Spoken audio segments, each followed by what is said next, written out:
नमस्कार, NDTV India देख रहे हैं आप। मैं हूं आपके साथ अजीत। प्रधानमंत्री नरेंद्र मोदी की सोमनाथ यात्रा का आज दूसरा दिन है। प्रधानमंत्री मोदी ने आज सोमनाथ मंदिर में न केवल पूजा अर्चना की, बल्कि इतिहास, आस्था और स्वाभिमान से जुड़ा बड़ा संदेश भी दिया।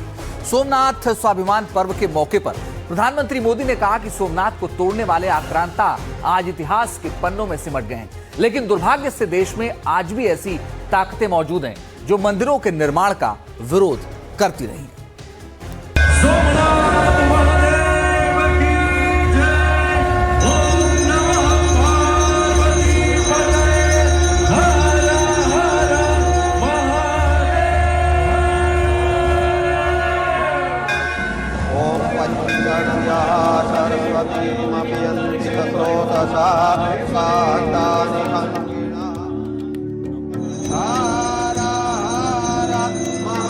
वैदिक मंत्रों की गूंज, सोमनाथ में हर हर महादेव।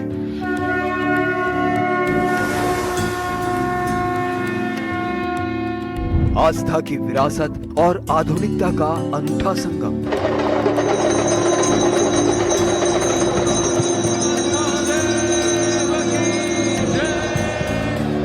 सोमनाथ स्वाभिमान यात्रा पर प्रधानमंत्री नरेंद्र मोदी।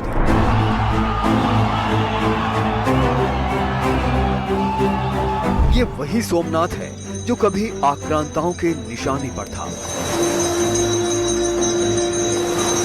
ये वही सोमनाथ है जो हर बार उठ खड़ा हुआ, और ये वही सोमनाथ है जो 1000 साल की विरासत को सहेजते हुए अडिग खड़ा है और सनातनी धर्म ध्वजा मंदिर के शिखर पर लहरा रही है। इस सोमनाथ मंदिर की 1000 साल की स्वाभिमान यात्रा के साक्षी बने हैं प्रधानमंत्री नरेंद्र मोदी। कल रात वहां पहुंचने पर पीएम मोदी ने सोमनाथ मंदिर में पूजा अर्चना की और फिर ओंकार महामंत्र के जाप में भाग लिया। हर हर महादेव। 72 घंटे तक चलने वाले ओम मंत्रोच्चार के बीच सोमनाथ मंदिर के ऊपर आसमान आतिशबाजी से जगमगा उठा।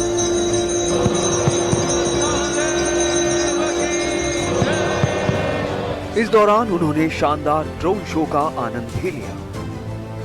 गुजरात के सोमनाथ धाम में 8 से 11 जनवरी तक स्वाभिमान पर्व मनाया जा रहा है। ये पर्व इस सोमनाथ मंदिर के विध्वंस और पुनर्निर्माण की 1000 साल पुरानी गाथा को दर्शाता है। आज सुबह ही प्रधानमंत्री नरेंद्र मोदी सोमनाथ मंदिर परिसर में पहुंचे और पूजा पाठ के साथ वहां कई सांस्कृतिक कार्यक्रमों में भी शामिल हुए। इन कार्यक्रमों के बाद पीएम मोदी मंच पर पहुंचे और सोमनाथ धाम की गाथा का बखान किया। पीएम मोदी ने कहा कि सोमनाथ मंदिर भारत की अस्मिता का प्रतीक है।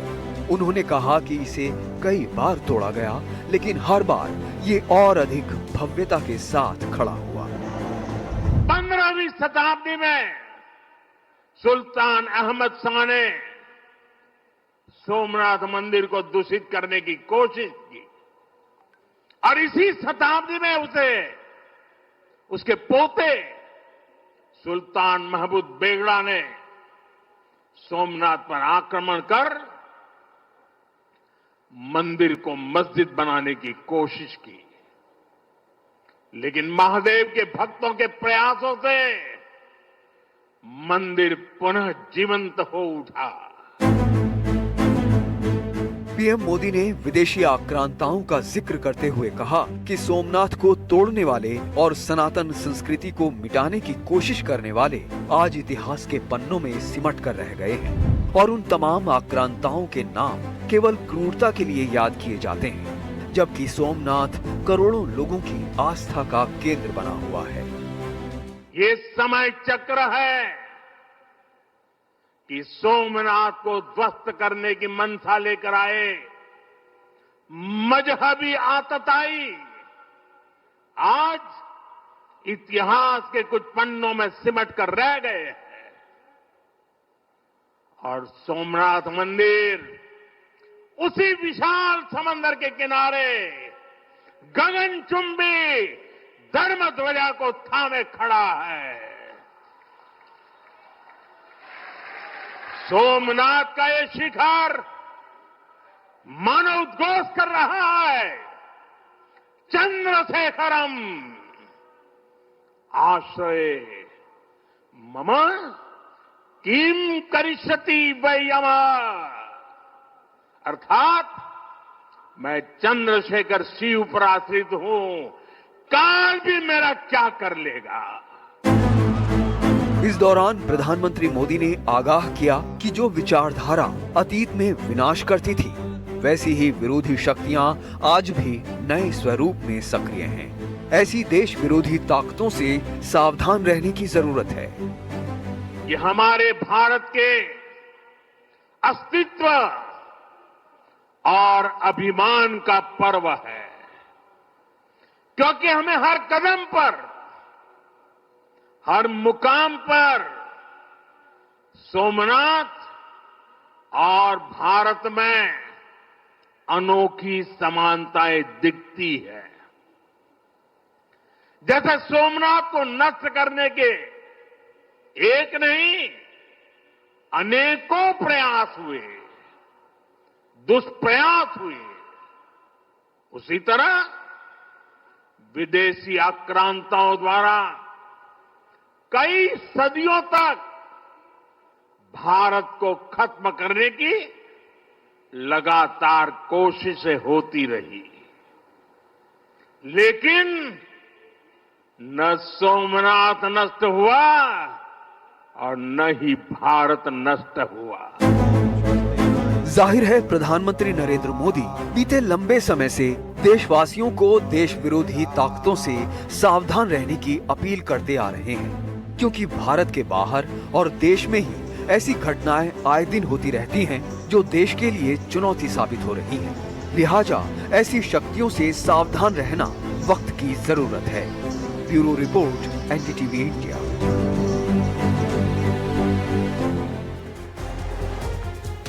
तो सोमनाथ से प्रधानमंत्री मोदी ने हुंकार भरी, तो श्री कृष्ण की नगरी मथुरा से आरएसएस प्रमुख मोहन भागवत ने हिंदू एकता का महामंत्र दिया।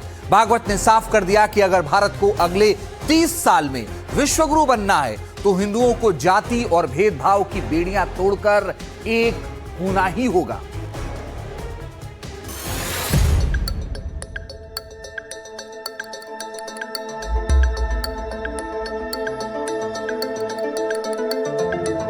मथुरा की पावन धरती पर राष्ट्रीय स्वयंसेवक संघ के प्रमुख मोहन भागवत के तेवर कड़े थे और विजन बड़ा।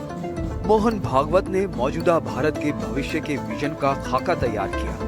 भागवत ने कहा कि हिंदू एकता की गलियों से होकर गुजरता है, लेकिन साफ कहा कि अगर हिंदू समाज एक हो जाए तो दुनिया की कोई ताकत भारत को सर्वोच्च शिखर पर पहुंचने से नहीं रोक सकती। भागवत ने कड़ा संदेश देते हुए कहा कि हिंदू समाज के भीतर ऊंच नीच, जाति और छुआछूत जैसे भेदभाव को पूरी तरह खत्म करना होगा। हम जानते हैं, सभी संतों ने उल्लेख किया है, देश की आवश्यकता है, भेदभाव मुक्त भारत चाहिए। हिंदू समाज कभी किसी दूसरे के वीरता से, शौर्य से, बल के कारण हारा नहीं है। जब पराजय हुई तब फूट के कारण हुई, और कोई नहीं। और इसलिए किसी प्रकार का भेदभाव न रहे। तो करना क्या है? तो आचरण से शुरू करना है। तो अपनी दोस्ती जोड़ना है। हम जहां रहते, जितना संचार करते, उसमें जो समाज रहता है उसको हम तो एक मानते हैं, पूरा हिंदू समाज एक है, लेकिन दुनिया उसमें कई प्रकार देखती है, भाषा के, जाति के, पंथ संप्रदायों के। भागवत का निशाना उन कुरीतियों पर था जो हिंदू समाज को खोखला कर रही हैं।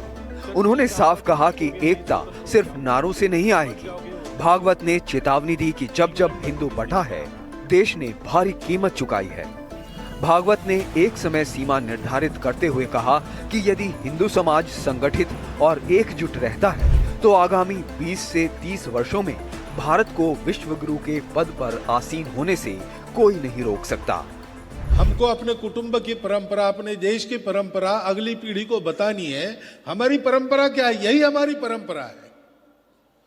आत्मवत् सर्वभूतेषु परद्रव्य मातृवत् परदारेषु परद्रव्येषु लोष्ठवत् आत्मवत् सर्वभूतेषु।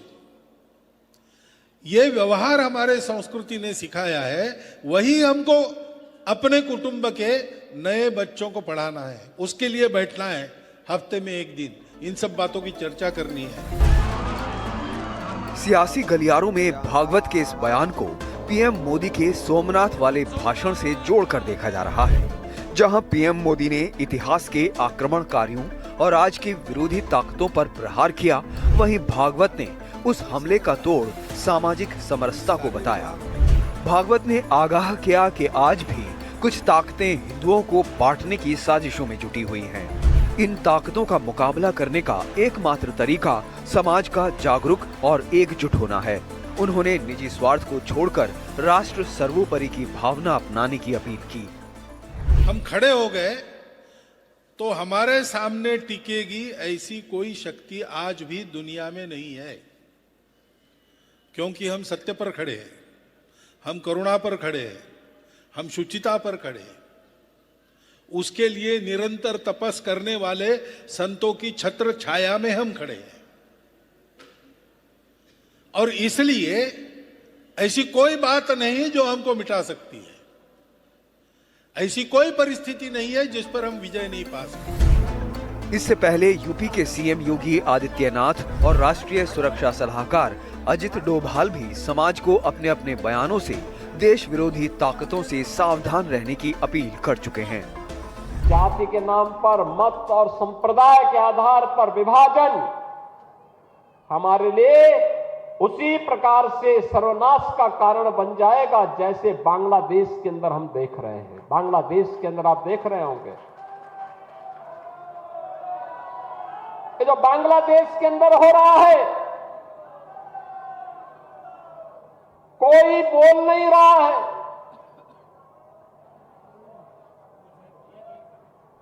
सेकुलरिज्म के नाम पर ठेका लेकर के चलने वाले वे लोग जिनकी दुकानें हिंदू समाज को और सनातन धर्म को कमजोर करने और हिंदू समाज को तोड़ने की पूरी ताकत लगाती है।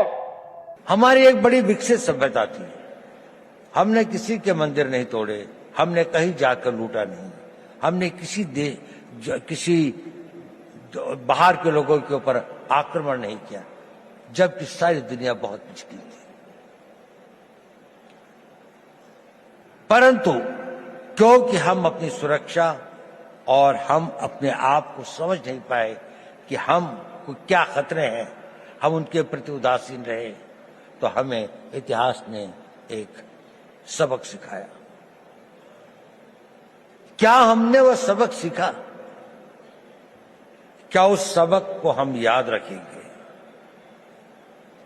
अगर आने वाली पीढ़ियां उस सबक को भूल जाएंगी तो ये इस देश का सबसे बड़ा ट्रेजेडी होगी। इन हजारों सालों तक संघर्ष की जिस परंपरा से जिस आग को जिंदा रखा है, कहीं आने वाली पीढ़ियां इसको भूल तो नहीं जाएंगी, और भूल तो नहीं जाएंगे कि हमें अपने आप को फिर से शक्तिशाली बनाना है, अपनी रक्षा करनी है। ये भाव था, ये बड़ा पावरफुल सेंटिमेंट है, और हमें अपने उस सेंटिमेंट से ही प्रेरित होना चाहिए।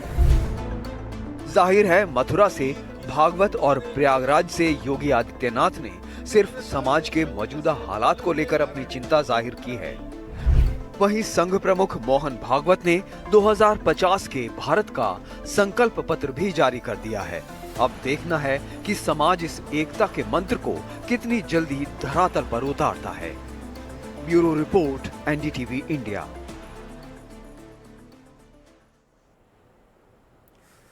और अब बड़ी खबर, भागवत के बयान पर कांग्रेस ने पलटवार कर दिया है। कांग्रेस नेता बीके हरिप्रसाद ने मोहन भागवत के हिंदू एकता वाले बयान को चुनावी स्टंट करार दिया है। हरिप्रसाद ने कहा कि जो संगठन खुद को जातियों में बांटकर राजनीति करता है वो सामाजिक समरसता की बात ना करे। कांग्रेस नेता ने आरोप लगाया कि जब जब चुनाव पास आते हैं संघ प्रमुख को हिंदुओं की एकता और विश्व गुरु की याद आने लगती है।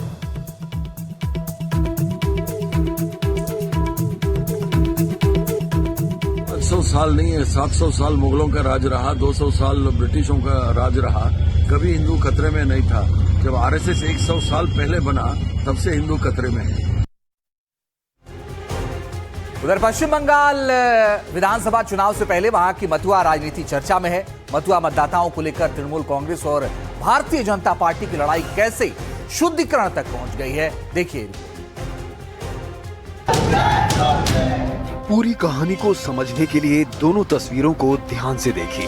पहली तस्वीर में आपको तृणमूल कांग्रेस के नेता और ममता बनर्जी के भतीजे अभिषेक बनर्जी दिख रहे हैं। अभिषेक बनर्जी उत्तर 24 परगना के हरिचंद मंदिर में पूजा अर्चना कर रहे हैं। दूसरी तस्वीर भी उसी मंदिर की है, जहां उस क्षेत्र के सांसद और केंद्रीय मंत्री शांतनु ठाकुर के समर्थक मंदिर को खास तरीके से धो रहे हैं और इसे शुद्धिकरण का नाम दे रहे हैं।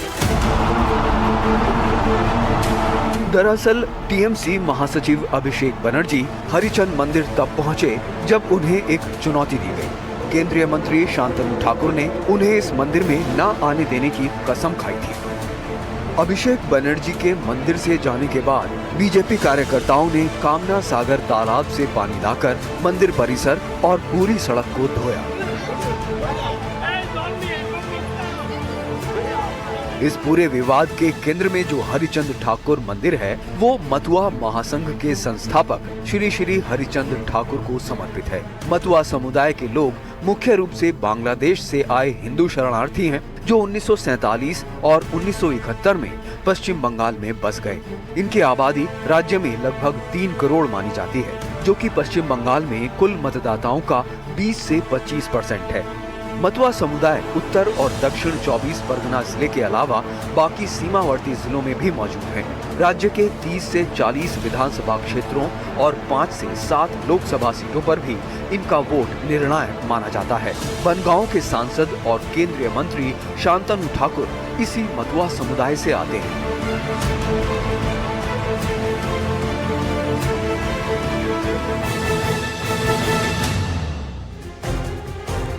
और इस बीच ईडी के विरुद्ध दीदी ने जो मोर्चा खोल रखा है वो मामला सुप्रीम कोर्ट तक पहुंच गया है और राजनीतिक गलियारे में अलग हलचल मची हुई है। टीएमसी कह रही है कि बंगाल में ममता बनर्जी को जीतने से कोई नहीं रोक सकता। दूसरी तरफ बीजेपी ने कहा है कि दीदी ईडी से नहीं बल्कि वो सीडी से घबरा।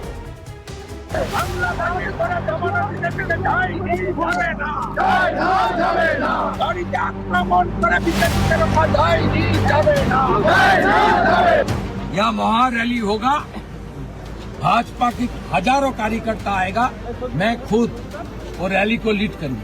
कानूनी लड़ाई भी होगा, सड़क में लड़ाई होगा, ममता बनर्जी को उखाड़ फेंकने का काम करूंगा। ममता पुलिस और गुंडा इनका मिला भगत। पश्चिम बंगाल विधानसभा में नेता विपक्ष शुभेंदु अधिकारी ममता बनर्जी की सरकार को उखाड़ फेंकने की चुनौती दे रहे हैं। ममता पुलिस और गुंडा इनका मिला भगत। शुभेंदु का आरोप है कि शनिवार रात जब वो पुरुलिया से पश्चिम मिदनापुर लौट रहे थे तब उनके ऊपर टीएमसी कार्यकर्ताओं ने हमला किया। विधानसभा चुनाव से पहले पश्चिम बंगाल की ये घटना उन मुद्दों में शामिल है जो तूल पकड़ती जा रही है और जिनकी वजह से यहाँ का राजनीतिक तापमान बढ़ता जा रहा है। इससे भी बड़ा मुद्दा दीदी बनाम ईडी का है, जो ममता बनर्जी के आईटी सेल पर ईडी की छापेमारी के बाद बहुत बड़ा बन चुका है। बयानों से तो यही लग रहा है कि अब टीएमसी और बीजेपी के बीच आर पार की लड़ाई छिड़ गई है। সারা দেশও যদি গেরুয়াময় হয় একা বাংলা রুখবে, এই দেশকে বাংলা পথ দেখাবে। আপনার যত ক্ষমতা আছে আপনি ইডি লাগান, আপনি সিবিআই লাগান, আপনি ইনকাম ট্যাক্স লাগান, আপনি কেন্দ্রীয় বাহিনী লাগান, আপনি নির্বাচন কমিশন লাগান, আপনি মিডিয়া লাগান, আপনি ইনকাম ট্যাক্স লাগান, যত অর্থ বলেছে প্রয়োগ করুন। একদিকে আপনার সাথে ED, income tax, CBI, IT, সব কেন্দ্রীয় প্যারামিলিটারি ফোর্সেস, সেন্ট্রাল ফোর্সেস, আধা সামরিক বাহিনী, সেনা, সব বিচার ব্যবস্থা, সংবাদ মাধ্যম, আর একদিকে মমতা বন্দ্যোপাধ্যায় আর বাংলার 10 কোটি মানুষ। দেখি কে हारे के जीते। लेकिन बीजेपी का कहना है कि ममता बनर्जी ईडी से नहीं बल्कि सीडी से परेशान हैं। वो ईडी से परेशान नहीं, वो अपने सीडी से परेशान है। उनकी जो सीडी है वो बहुत ही खतरनाक है। शायद उनकी पूरी पॉलिटिकल कैरियर खत्म हो जाएगी, इसलिए ईडी से नहीं सीडी से परेशान। गुरुवार को कोलकाता में ममता बनर्जी के राजनीतिक रणनीतिकार के तौर पर काम कर रहे प्रतीक जैन के आवास पर ईडी ने छापेमारी की थी। Prateek Jain Indian political action committee यानी आईपैक के प्रमुख हैं और आईपैक टीएमसी के आईटी सेल की जिम्मेदारी संभालता है।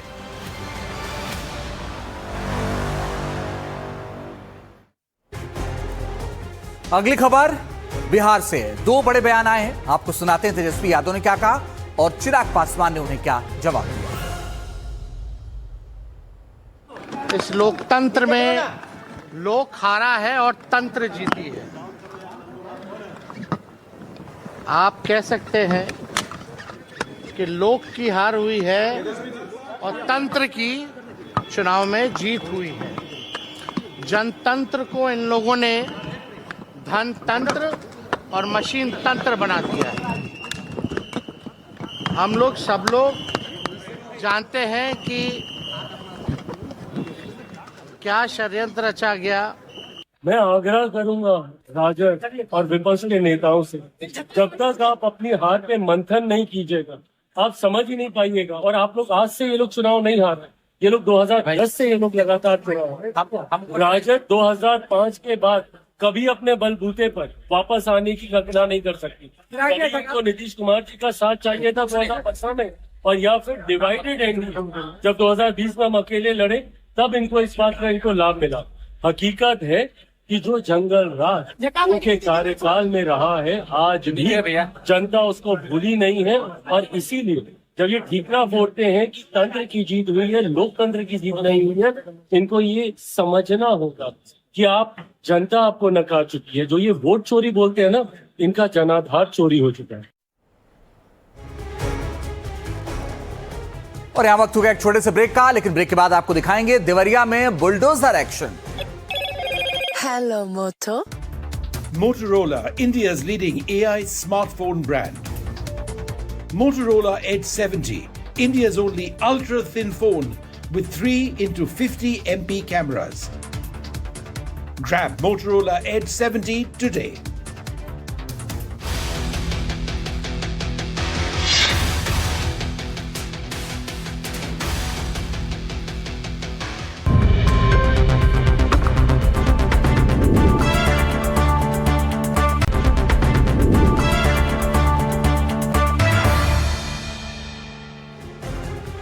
ब्रेक के बाद स्वागत है आपका। कांग्रेस सांसद प्रियंका गांधी का कल जन्मदिन है और इस मौके पर उनकी पार्टी यूपी में 100 दिनों का प्लान पेश करने जा रही है। ऐसा माना जा रहा है कि कांग्रेस प्रियंका को उत्तर प्रदेश में बड़े रोल में प्रोजेक्ट करने की योजना बना रही है। योजना कैसे हो सकती है, देखिए इसे।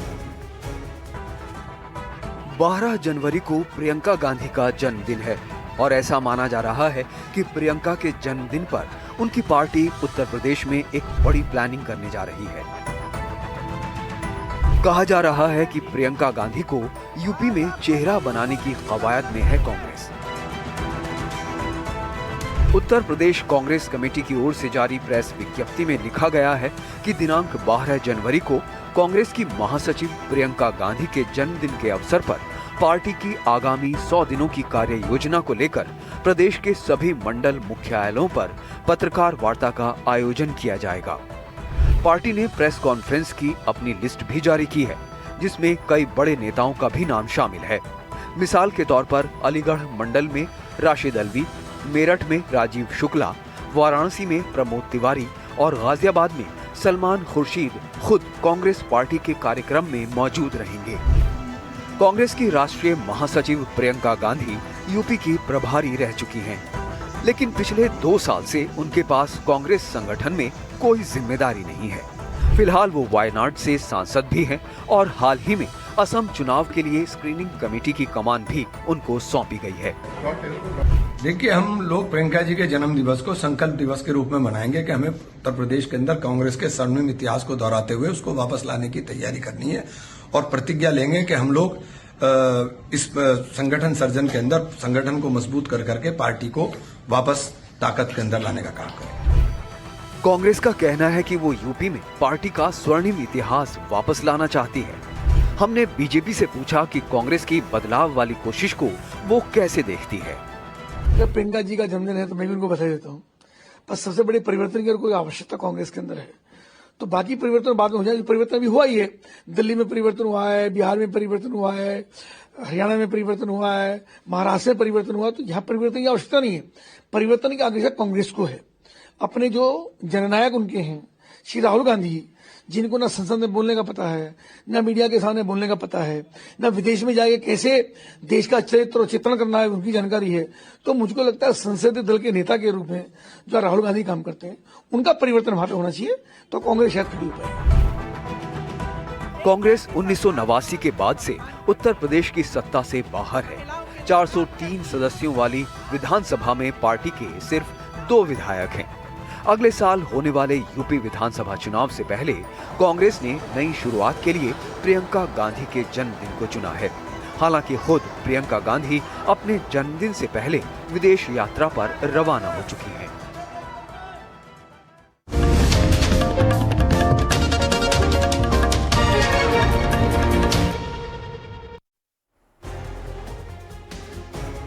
और आइए आगे बढ़ते हैं। अब आपको दिखाते हैं मुंबई में एनडीटीवी का पावर प्ले मंच सजा। मुख्यमंत्री समेत तमाम बड़े नेता पहुंचे और बीएमसी चुनाव से पहले उनका दावा क्या है ये भी जरा आप सुनिए।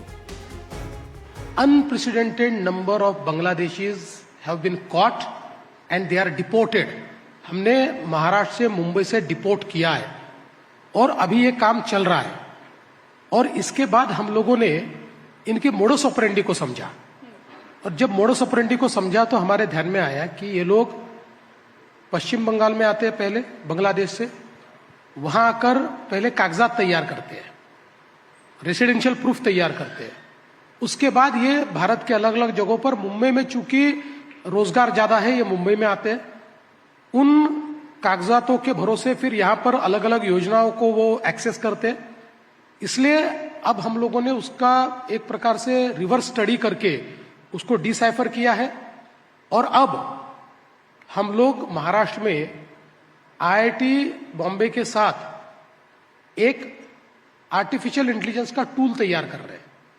क्योंकि आप जानते हो कि एक बार इन्होंने कागजात बना लिए तो दिखते भी हमारे जैसे, बोलते भी थोड़े बहुत हमारे जैसे, तो हाँ, तो इसलिए इनको पकड़ना बड़ा कठिन है। तो अब हमने आईआईटी बॉम्बे के साथ एक आर्टिफिशियल इंटेलिजेंस का टूल बनाया है। उसका हमने फर्स्ट कट देखा, अभी उसको फर्स्ट इसमें हम लोग 60% तक एक्यूरेसी पर पहुंचे। उनका कहना है कि अगले 4 महीने में हम 100% एक्यूरेसी पर पहुंचेंगे। तो इसके बाद चाहे वो बांग्लादेशी हो या रोहिंग्या हो, इनको पकड़ना बड़ा आसान होगा और इसको बहुत ज्यादा इंटेंसिफाई हमने किया है। जैसे मैंने कहा कि जिस दिन एमईए घोषित करेगी उस दिन भारत से अनप्रेसिडेंटेड लोग हमने बांग्लादेश डिपोर्ट किए और उनमें सबसे बड़ा हिस्सा ये महाराष्ट्र का है। मुंबई को जीतने के लिए पूरी तैयारी हो चुकी है। 16 तारीख की सिर्फ देरी है और 16 तारीख को मुंबई के महापौर की कुर्सी पे आई लव महादेव वाले को बिठाना है, उसके लिए पूरी तैयारी हो चुकी है। क्यों आपको बीजेपी का सबसे वायरल नेता कहा जाता है? सबसे वायरल नेता, इनफैक्ट बीजेपी का नहीं, मुझे लगता है महाराष्ट्र के सबसे वायरल नेता भी आप ही बने हुए हैं। नहीं, ऐसा है कि सच बोलने वालों में से मैं एक हूँ। उस सच के वजह से किसको क्या मिर्ची लगती है वो मेरा संबंध होता नहीं है। जो सच है वो बोलना ही चाहिए और उसमें मैं आगे पीछे देखता नहीं हूँ, तो इसलिए वो शायद लोगों को पसंद आता है और उतनी गालियां भी मिलती है। अच्छा नितेश जी, कुल मिला के एक सवाल आता है जहन में कि देखिए चुनाव जो है वो नगर निगम चुनाव है, महापालिका चुनाव है, तो इस चुनाव के लिए धार्मिक बयानों की जरूरत क्या पड़ गई है बीजेपी को, जब ऑलरेडी आप इतने स्ट्रांग चल ही रहे हैं, धुआंधार तरीके से बीजेपी चली रही है चुनावों में, नंबर्स ला ही रही है, धार्मिक बयानों की क्या जरूरत है नगर निगम चुनाव? देखिए, धार्मिक बयानों से की क्या जरूरत की अच्छा, हम एक हिंदू राष्ट्र में रहते हैं और हिंदू राष्ट्र में अगर जिस तरीके से हमारे मुंबई सर के जैसे शहरों का डेमोग्राफी चेंज करने की जो की कोशिशें हो रही है, अभी हाल ही में जो टाटा इंस्टीट्यूट के टिस का रिपोर्ट आया है, उसमें जो उल्लेख किया है कि बांग्लादेशी रोहिंग्या मुसलमानों की तादाद मुंबई में 30% से बढ़ चुकी है। अभी हमको एक तरफ मुंबई का विकास करना है, मगर वो विकास किसके लिए करना है? मुंबई को लेकर करना है, टैक्स पेयर्स के लिए करना है। ऐसे जो 30% से बढ़ने वाले रोहिंग्या और बांग्लादेशियों के लिए हम लोग करेंगे तो उसको विकास बोलते नहीं है। और इसीलिए इस तरह के इस चुनाव में भूमिका स्पष्ट होनी चाहिए कि विकास के साथ सुरक्षा, और विकास करना है तो मुंबई करों का विकास हमको करना है। नवाब जी, सबसे पहले तो आपसे ये जानना है कि आपका क्या आकलन है। एनसीपी कभी भी मुंबई की पार्टी नहीं मानी गई। आपके ऊपर एक बहुत बड़ी जिम्मेदारी है कि मुंबई में एनसीपी की प्रेजेंस को खड़ा किया जाए। कितनी सीटों की उम्मीद कर रहे हैं आप? देखिए, ये बात सच है कि 2002 में पहला चुनाव एनसीपी ने लड़ा पार्टी बनने के बाद। उस समय हमारी 14 सीटें आई थी, फिर 7 में 12 हो गई, फिर हम कांग्रेस के गठबंधन में चुनाव लड़े तो 12 में वो 11 पे पहुंच गई, और उसके बाद 2017 में हमारी 8 सीटें आई थी। ये सच्चाई। मुंबई शहर में हम लगातार चुनाव लड़ते रहे, सत्ता में रहे जब आघाड़ी की सरकार में, तभी हमारा जो प्रदर्शन था वो कमजोर था। इस बार हम लोग मुंबई शहर में 94 सीटों पे हमने अपने उम्मीदवार उतारे, जिसमें 2 उम्मीदवार ऐसे हैं कि जो महिलाओं को हमने उम्मीदवार बनाया। उनके जो फादर थे या पिताजी थे, उन्होंने उम्मीदवार बनाने के बाद पर्चा दाखिल कराया। फिर मेरे पास आए विड्रॉल के ख़त्म होने के बाद, बोले ससुराल के लोगों की आपत्ति है कि शादीशुदा होने के बाद हमसे पूछे बिना आपने कैसे उम्मीदवार बना दिए। तो अभी 92 जगह पे हम चुनाव लड़ रहे हैं, 2 जगह चुनाव लोगों ने प्रचार बंद कर दिया। मुझे लगता है कि जितनी सीटें कभी इस शहर में नहीं आई थी, इस बार हमारी सीटें पहले से अधिक आएंगी, ये मेरा आकलन है। और आए खबरों में अब आगे बढ़ते हैं। देश के कई जगहों पर ऐसा देखा गया कि अतिक्रमण हटाने गए बुलडोजर का विरोध हुआ, लेकिन यूपी से खबर आई है जहां बुलडोजर की कार्रवाई का कोई विरोध नहीं हुआ। आपको दिखाते हैं यूपी के देवरिया में क्या हुआ।